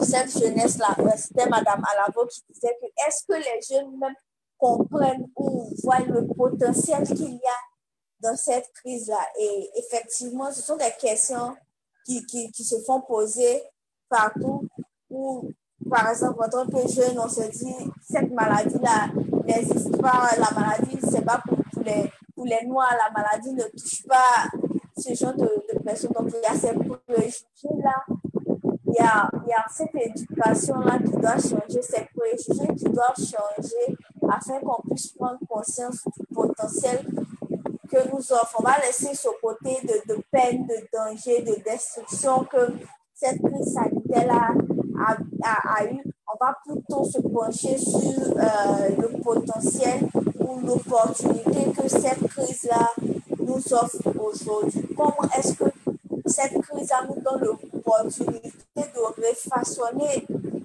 notre société, nos communautés, notre continent. Comment cette crise-là nous donne l'opportunité de redéfinir notre potentiel ou même notre vision en tant que jeunesse africaine. Et aujourd'hui, je crois que beaucoup de jeunes prennent beaucoup d'initiatives. Si c'était, je dirais, peut-être 20 ans auparavant, on allait dire, on attend le gouvernement. Mais aujourd'hui, je vois qu'il y a beaucoup de travail qui a été fait, beaucoup d'éducation, de formation et aussi beaucoup d'éveil de conscience qui ont été faits et qui ont même beaucoup de jeunes à prendre plus d'initiatives. Donc, c'est ce que je retiens de ces différentes interventions-là. Et merci beaucoup pour ces interventions. Merci à vous aussi, Madame Aminata Estelle. Alors, Monsieur Adonis, nous sommes à vous. Alors, je remercie tout le monde, à commencer par Madame Yvette Alavo, pour les contributions qui tiennent lieu de renchérissement et d'éclairage, hein, pour tout ce que nous avons déjà commencé par partager depuis quelques minutes. Et il faut dire une chose. Je vais commencer par Monsieur Tchangolé Thierry. Il a parlé d'humilité, de gestion d'ego. En fait, on est en plein dans le leadership. Le leadership n'est pas quelque chose qui est simplement technique. Le leadership, c'est d'abord humain. Donc, il faut comprendre que le leader, c'est l'humilité d'abord qui fait le leader. C'est l'humilité qui caractérise le leader. Pour travailler en équipe, il faut laisser un peu de soi-même pour prendre un peu plus des autres. Et ça qui crée une synergie. Donc, lorsqu'on parle de travail en équipe, c'est pas juste de mettre les gens, les agencer et dire qu'ils travaillent en équipe. C'est créer, en fait, des passerelles qui sont d'abord émotionnelles, sociales, pour ensuite aller vers les objectifs qu'on souhaite atteindre. Donc, on est en plein dedans et tout cela s'intègre. Son développement ne fait que renchérir ce que nous disons. Il s'agit de faire preuve de leadership. Le leadership, ce n'est pas une question de pouvoir, c'est une question de relations humaines, de prendre les autres par la main, travailler avec les autres, construire quelque chose et mettre en place une synergie d'action pour impacter le monde durablement. Ensuite, par rapport à la contribution de Mme Alavo, je crois que oui, le premier pas dans la guérison, c'est accepter qu'on est malade. C'est basique. Donc, il faut en fait que les éclaireurs de conscience, les éveilleurs de conscience et les éclaireurs de long terme que nous, de façon humble, souhaitons être, nous puissions tirer la sonnette d'alarme, expliquer aux autres qui ne voient pas combien l'Afrique est malade, malade du manque de projection, de vision de sa jeunesse ou d'ambition démesurée ou inappropriée de sa jeunesse qui sombre dans la facilité, que nous ramenions cela vraiment dans le débat central qui occupe nos sociétés. Il faut que la jeunesse soit bien sûr le faiseur de ce que sera le projet de société de toute entité humaine ou collective qui souhaite véhiculer ou développer vraiment une dynamique de leadership, aussi bien au niveau local, national qu'international. Il faut que la jeunesse soit le premier combattant de la médiocrité et de l'ignorance. Et si je repars aux fondamentaux que j'ai définis, formation, réseautage, on va se retrouver en fait dans tout ce que nous disons. Accepter de comprendre que tout le monde n'est pas au même niveau d'information, de compréhension que nous permet de faire preuve d'humilité et de prendre plutôt les autres par la main. Tout le monde n'aura pas le même niveau de confiance. C'est normal. Chacun de nous est le fruit de ses expériences. Et donc, c'est à nous qui avons l'opportunité d'en savoir un peu plus sur certains sujets, un peu plus que d'autres, être un peu plus connus que d'autres, de créer cela comme une dynamique qui entraîne les autres dans le droit chemin. Donc, c'est toujours le fait que nous avons l'ingratitude du leadership et parfois une certaine forme de solitude du leadership. Lorsque nous sortons des sentiers battus, lorsque nous enrayons le status quo, nous questionnons le status quo, nous ne sommes pas dans la grande majorité. C'est avec le temps, ayant été en avance sur notre temps, que les autres nous rejoignent justement. Donc, acceptons ce rôle que des Nkrumah, des Sankara, des Mandela ont eu à une époque donnée. Ils ont eu raison peut-être des années, des décennies après, mais soyons ceux qui emmenons la jeunesse à sortir des sentiers battus. Tout ne sera jamais rose dès le départ, mais c'est à nous de construire ce monde que nous souhaitons que nos enfants, nos petits-enfants puissent découvrir et vraiment dont ils puissent profiter. Ensuite, il y a, je crois, le leader, c'est bien Dansou, hein, si je ne me trompe pas. J'ai un suivi de connexion, donc j'ai perdu une partie de la conversation où il parlait d'exemples édifiants. Vous savez, l'exemple le plus édifiant pour nous, c'est par exemple que où étaient les pères fondateurs de l'Amérique? Qui étaient-ils? Qui étaient ceux qui ont travaillé en fait à construire les différentes entités dans lesquelles aujourd'hui on se complaît à utiliser bien sûr comme modèle? Qui était Nkrumah, un jeune capitaine de l'armée burkinabé, pour pouvoir déjà être en avant sur son temps, projeter le Burkina comme une force de production, mais également d'anticipation sur les questions du monde. N'oublions pas que la courte période qui va de l'indépendance du Faso, de la Haute-Volta, jusqu'à la période de Sankara, c'est une période de profusion intellectuelle au niveau du Burkina. N'oublions pas ça, c'est la période des Kizerbo, c'est la période qui tourne autour vraiment de cette croissance-là, de développement du monde. Et je vais finir avec ce dernier point très intéressant qui nous est proposé par Madame Alavo, bien sûr, qui, bien sûr, nous parle des réels changements de mentalité. Mais je voudrais dire que nous avons autour de nous des personnes comme nous qui ont accepté de sortir des sentiers battus. Quand je dis sortir des sentiers battus, c'est que avoir une vision, c'est une chose, mais se donner les moyens, s'entourer des personnes qui, dans un premier temps, sont dans une forte, réelle minorité pour aller loin. C'est toujours quelque chose que le leader doit faire comme effort et réel sacrifice. Je regarde un peu autour de nous et je me rends compte que la révolution industrielle est aujourd'hui à 1000 lieues de nous. Mais en fait, les relents qui suscitent la révolution industrielle, c'est d'abord l'effort de développement personnel, de partage de connaissances et bien sûr de projection de la connaissance pour qu'elle puisse produire un réel effet.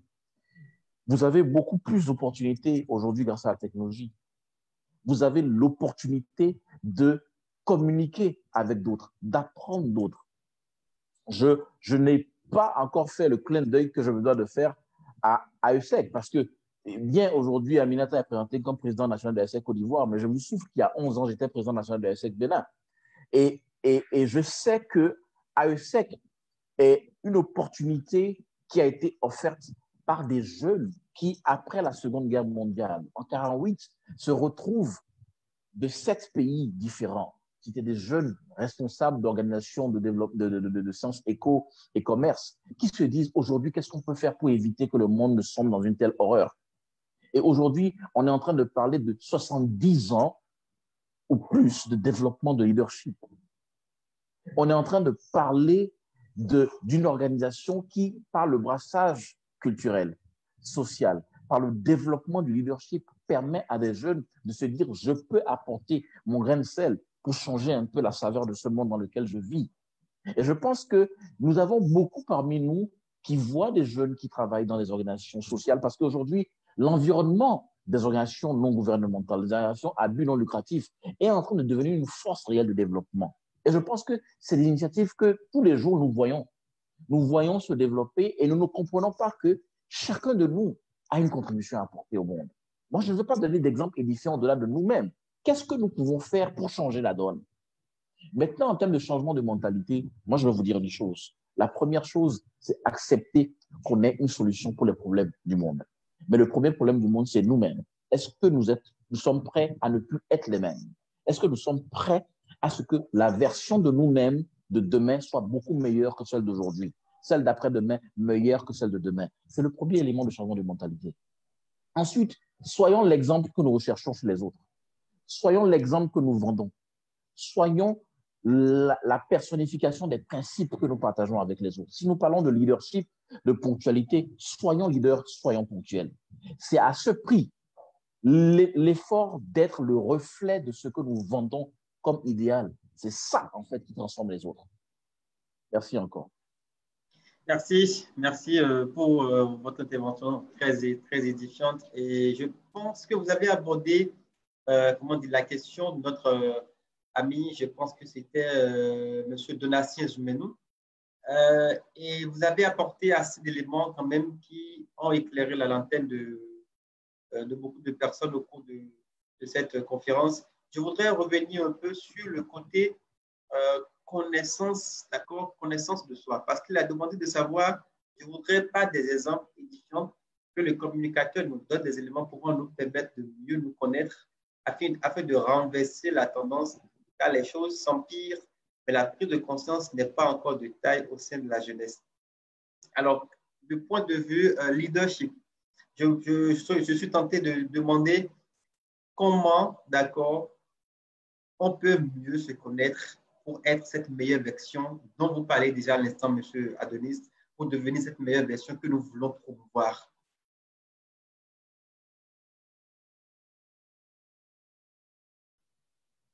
Oui, il faut déjà, un peu comme lorsqu'on fait un bilan de santé, on fait un bilan de compétences. Il y a ce que nous appelons dans les formations classiques de management ou même de leadership, il y a ce qu'on appelle l'analyse SWOT, qui est la plus classique. En fait, c'est quoi? Opportunité, force, faiblesse, opportunité, menace. Découvrons-nous. Si le père de la philosophie, Socrate, dit « connais-toi toi-même », ce n'est pas par hasard. En fait, c'est d'abord identifier nos forces, nos faiblesses, les opportunités qui s'offrent à nous et les menaces qui nous guettent. C'est le premier élément de connaissance de soi. Connaître qui nous sommes nous permet de dire, par rapport à ce que je souhaite être, voilà le gap. Ce gap-là est comblé par quoi? Formation, expérience, partage, sagesse. C'est-à-dire la sagesse des autres, nous l'acquérons, partage d'expérience et formation, didacte ou autodidacte. Parce que, en fait, nous sommes en perpétuel développement. Et pour que ce développement soit maîtrisé par nous, nous partons d'éléments référentiels. Qui sommes-nous aujourd'hui? Quelles sont les forces en présence? Qu'est-ce que nous avons de fort? Qu'est-ce que nous avons à vendre en tant qu'individu? Qu'est-ce que nous avons comme idéal qui nous inspire? Mais également, quelles sont les opportunités qui s'offrent à nous? Quelles sont les personnes qui répondent à où nous allons? Toute amitié, toute acquaintance n'est pas bonne. Tout contact n'est pas utile. Je ne parle pas d'être, comment dire, comment ça s'appelle, ramener tout à soi-même.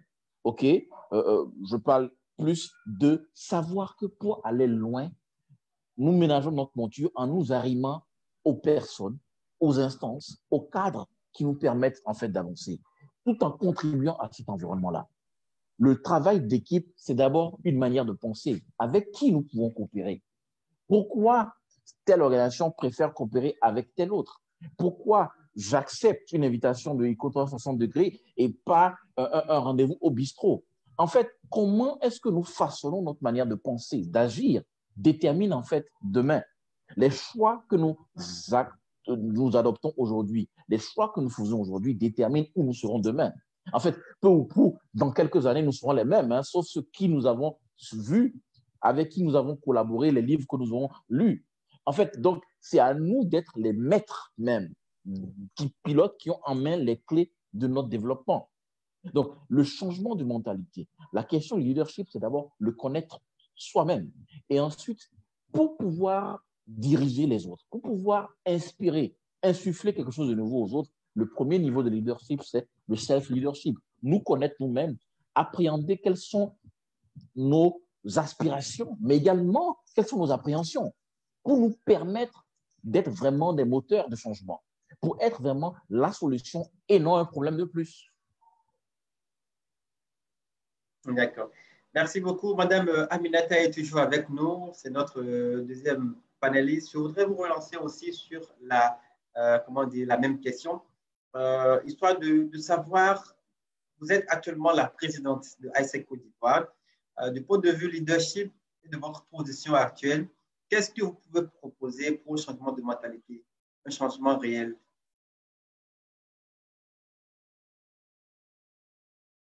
Allô, Madame Aminata? Madame Aminata, je pense qu'elle est toujours là, mais on dirait qu'elle ne nous reçoit pas actuellement.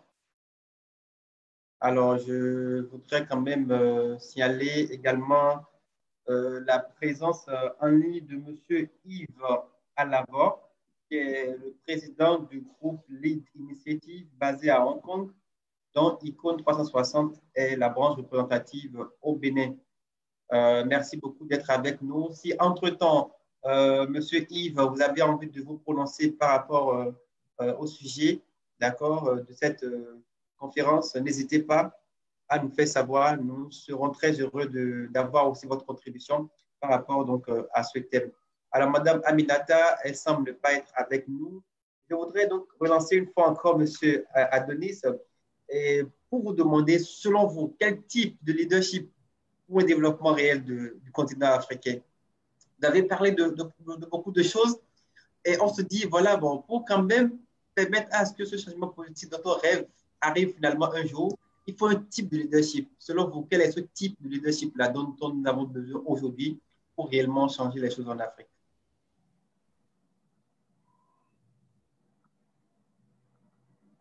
Vous savez, les théories de leadership abondent, hein, mais il y a un ou deux éléments sur lesquels on peut s'entendre. Le premier élément, c'est que vous avez le leadership en termes de style qui correspond à la personnalité et aux traits de leadership, on connaît tout ça. Ce n'est pas le problème. Le premier élément, c'est qu'il faut un leadership de service, un leadership par le service. C'est-à-dire que quand je dis service, c'est se rendre disponible pour les autres, écouter les autres. Parce que, en fait, c'est le réel leader, non seulement il est l'inspiration, mais il est également celui qui suscite l'inspiration des autres. Lorsque vous vous rendez disponible pour les autres, vous accordez de la valeur aux autres, en fait, vous libérez leurs énergies positives. Ce type de leadership de service, lorsqu'il est appliqué même dans le cadre économique ou même politique, je vous dis qu'il y a toujours une différence parce qu'il est lié à ce qu'on appelle le leadership transformationnel, par opposition à ce qu'on appelle le leadership transactionnel. C'est-à-dire qu'on est là et on ménage tout le monde, on s'assure que les intérêts soient préservés et tout ça là, mais il y a un autre niveau qui est celui de transformer le statu quo. Et pour sortir des sentiers battus, il faut créer en fait des corrélations fortes entre les émotions. C'est-à-dire qu'il faut que les gens créent de la solidarité.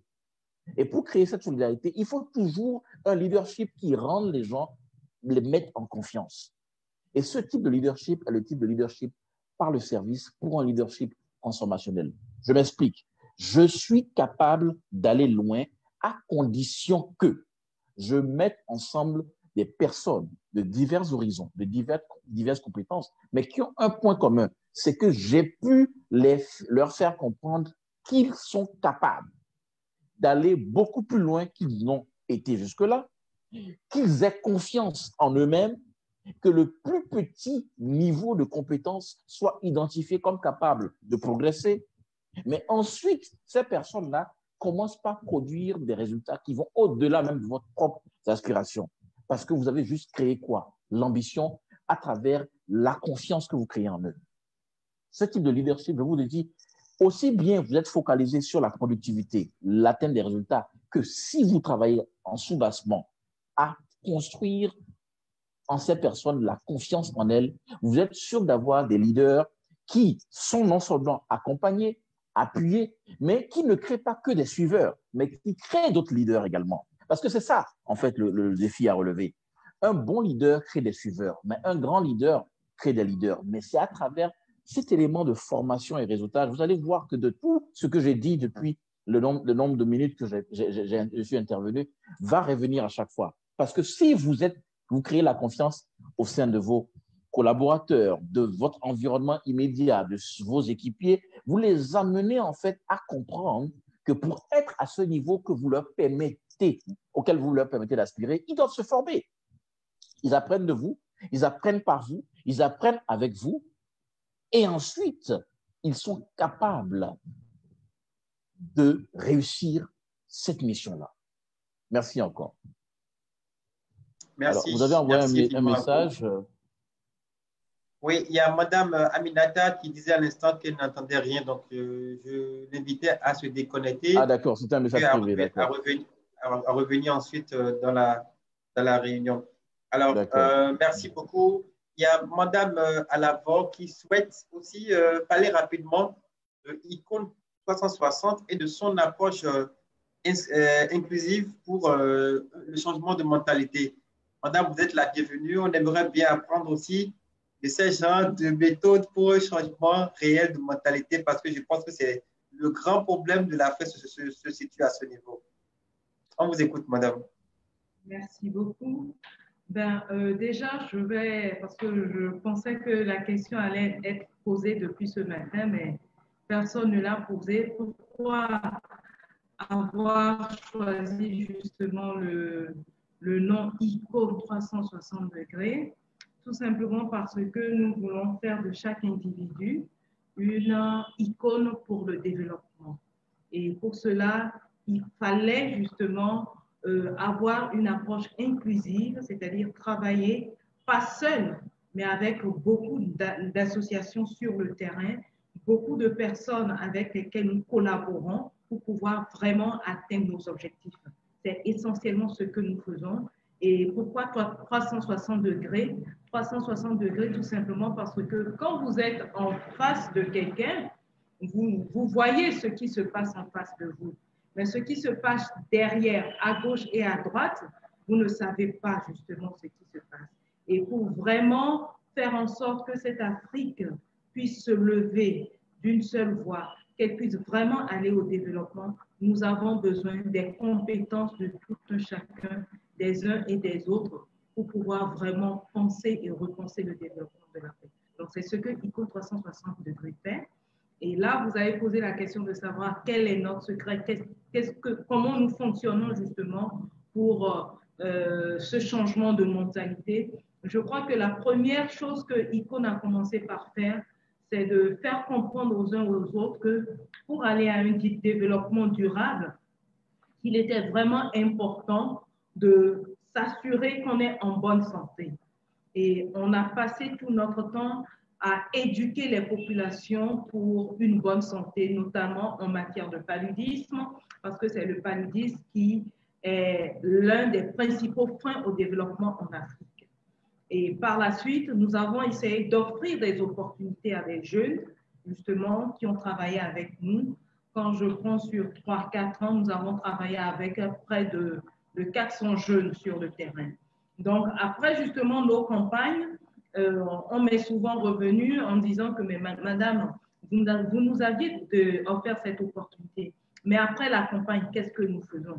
Et c'est justement à partir de là que nous avons initié le concept Voice to Leaders, qui est donner la voix aux leaders pour que enfin ces jeunes-là puissent se former, puissent prendre conscience de leurs capacités, déjà de leur identité, on en a longuement parlé ce matin, du potentiel et des capacités qu'ils ont pour pouvoir transformer leur environnement. Et quand je reprends les propos d'un grand homme africain, Nelson Mandela, à travers son concept Ubuntu, il a souvent dit à travers ce concept qu'il n'est pas quand tu es individu et tu penses que tu travailles pour toi-même, c'est que tu n'es pas encore, tu n'as rien compris encore. Si tu es individu et tu travailles pour le bien de l'autre, pour le bien de la communauté, et M. Adonis l'a si bien souligné, ce n'est seulement que comme ça, tu peux prétendre être heureux toi-même. Parce que si tu n'es pas heureux toi-même, si tu es heureux tout seul, es-tu sûr que les autres ne vont pas t'envier? Es-tu sûr que dans l'environnement où tu vis, si tu es heureux tout seul, que les autres ne te mettront pas les bâtons dans les roues? Donc, c'est autant de questions sur lesquelles ICON travaille au quotidien sur le terrain. Nous sommes certes au Bénin, mais nous avons travaillé, bon, ça fait quand même 1 an sur la Côte d'Ivoire, où j'ai rencontré énormément de jeunes, où je leur ai fait comprendre un tout petit peu ce que c'est que l'éveil de conscience et le changement de mentalité, où je leur ai fait comprendre, entre autres, qu'en tant qu'Africains, il fallait que nous cessons, M. Adonis également l'a si bien souligné, nous cessons d'être des consommateurs de tout ce qui nous est présenté et que nous apprenions à apprécier ce que nous avons, ce que nous produisons à sa juste valeur. Et je crois que c'est autant de petits éléments que la jeunesse doit pouvoir comprendre aujourd'hui et se dire qu'en réalité, nous avons tout pour plaire. Et pour conclure sur cette question, si chacun de nous comprenait que l'Afrique a tout donné, mais vraiment a tout donné à ce monde, que ce soit sur le plan scientifique, que ce soit sur le plan des mathématiques, que ce soit sur le plan de la médecine même, je pense qu'on va mieux se prendre au sérieux et mieux s'engager dans le développement de notre continent. Je vous remercie. D'accord, merci beaucoup, madame, pour votre intervention. Je pense que nous sommes en train de finir progressivement ce panel. Madame Aminata, entre-temps, s'est reconnectée. Alors, madame Aminata, vous nous recevez? Oui, allô? Ça va. Oui, ça va. Ça va, ok. D'accord, merci beaucoup. J'allais vous demander de votre point de vue, de votre niveau actuellement en tant que présidente de AESEC Côte d'Ivoire, qu'est-ce que vous pouvez proposer à ceux-là qui nous suivent aujourd'hui pour un changement de mentalité?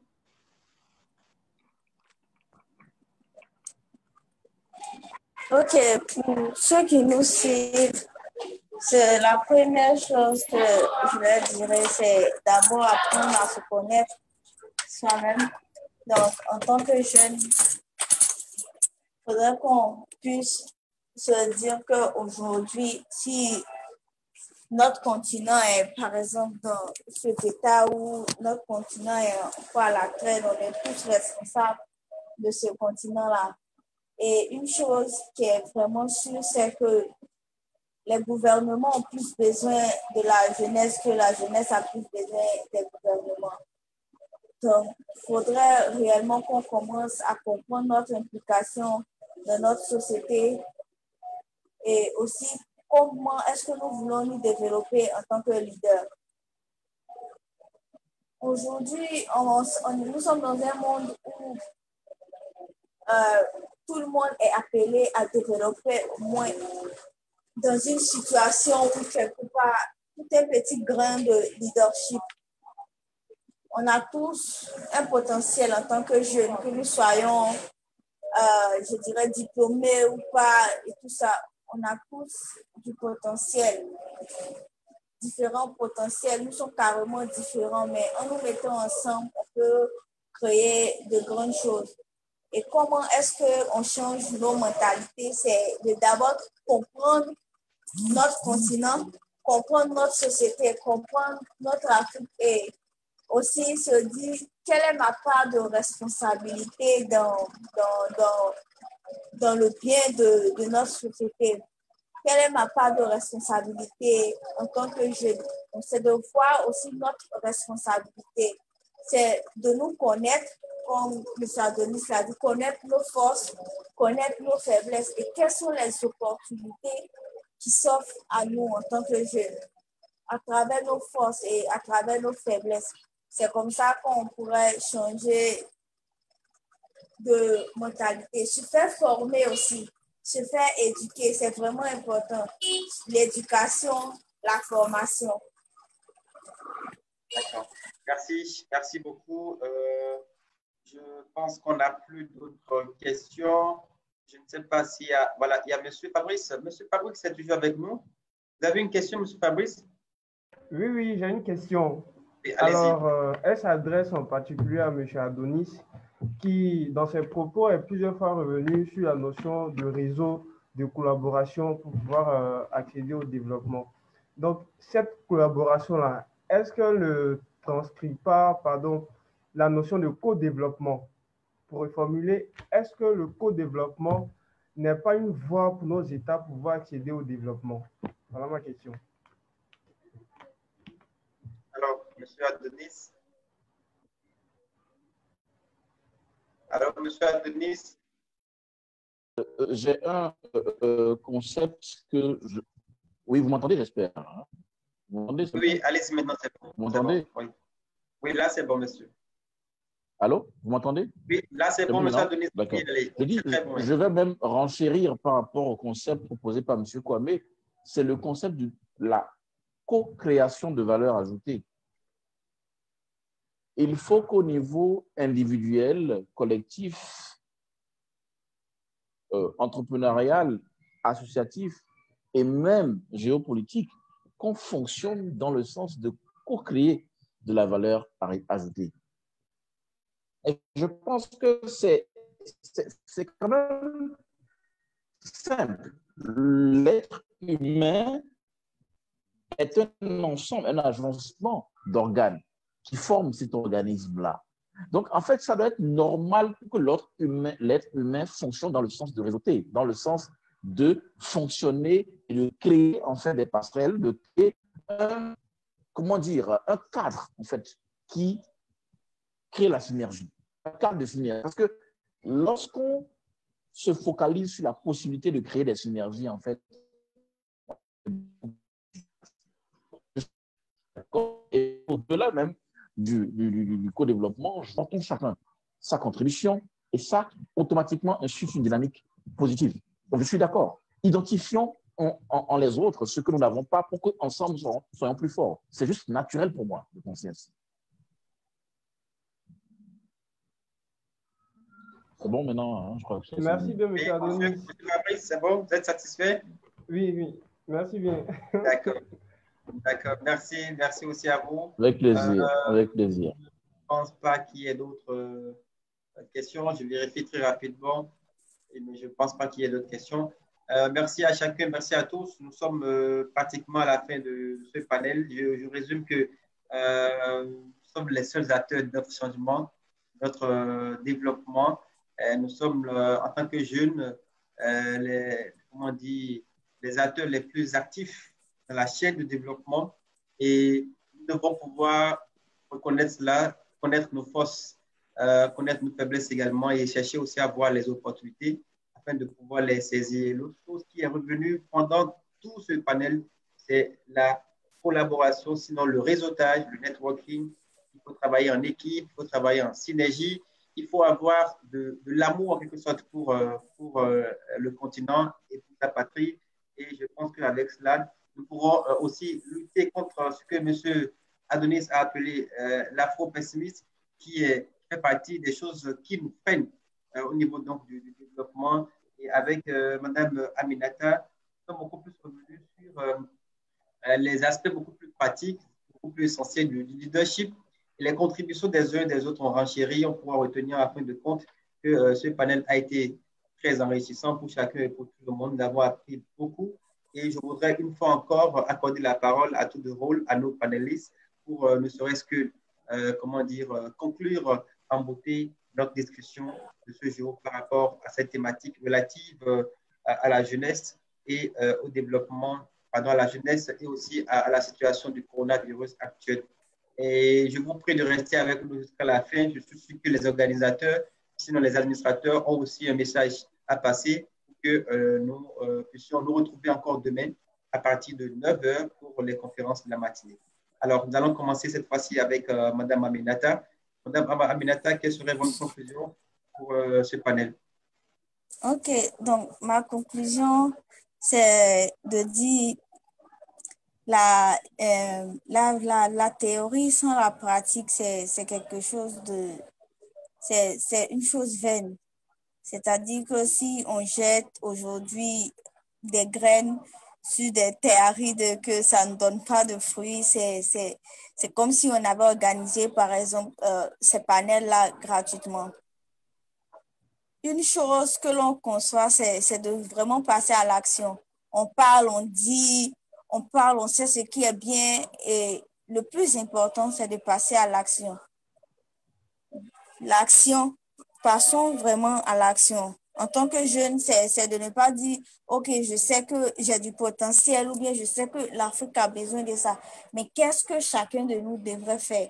Comment est-ce que chacun de nous passe à l'action? Et ça commence par de petits gestes que nous faisons dans nos maisons, dans nos communautés qui impactent aussi nos différentes sociétés. Donc, ce que je peux dire comme mot de fin, c'est de passer à l'action. On a compris beaucoup de choses, on a compris beaucoup de citations, beaucoup de personnes qui ont parlé sur le développement, qui ont parlé sur le potentiel même de la... Allô? Allô? Je pense que Mme Aminata Traoré a quelques soucis de connexion.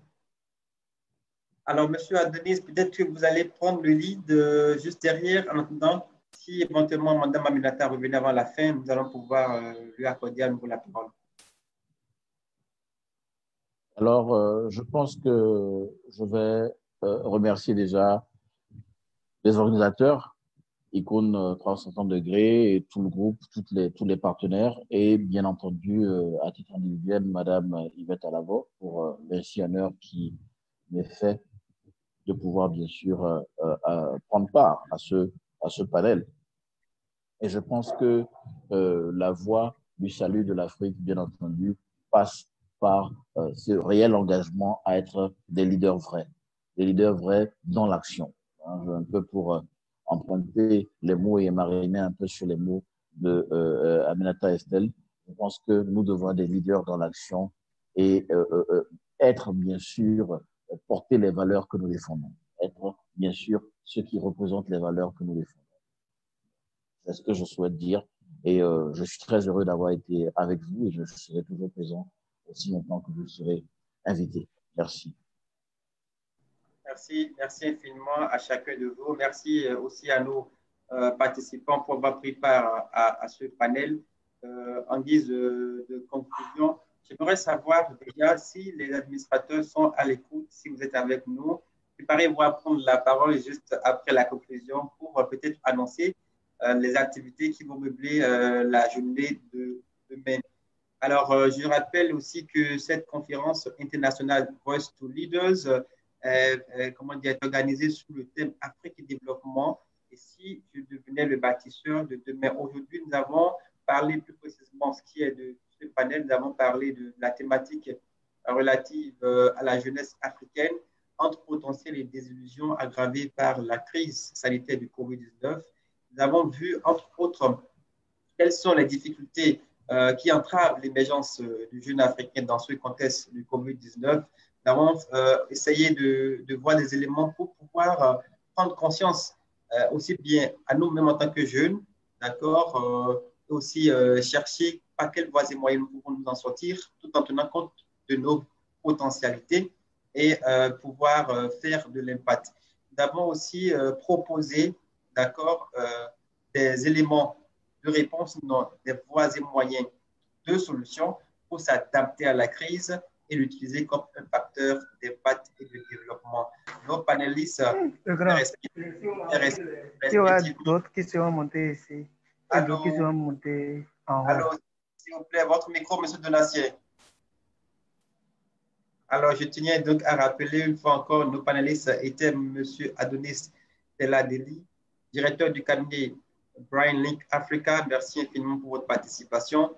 Merci également à Mme Aminata Estelle Traoré, présidente AESEC Côte d'Ivoire, et qui a dû,